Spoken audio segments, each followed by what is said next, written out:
So, ayan guys, may tips ako sa inyo.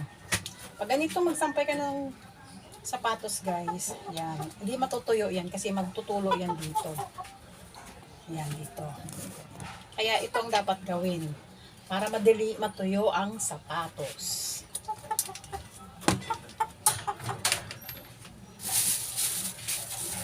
Yan, dalawang sipit. Yan guys, yan. Yan, para mabilis matuyo ang sapatos.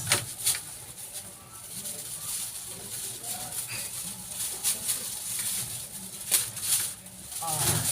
Yan ang tips guys, kasi pag dito kasi siya, nakakaano yung tubig, yung parang tumutulo yung tubig pag ganito siya.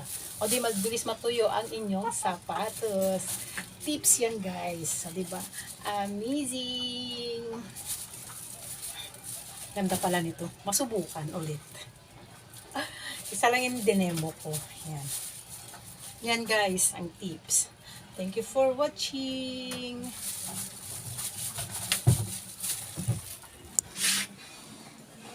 Ay, wala pala. Wala siya.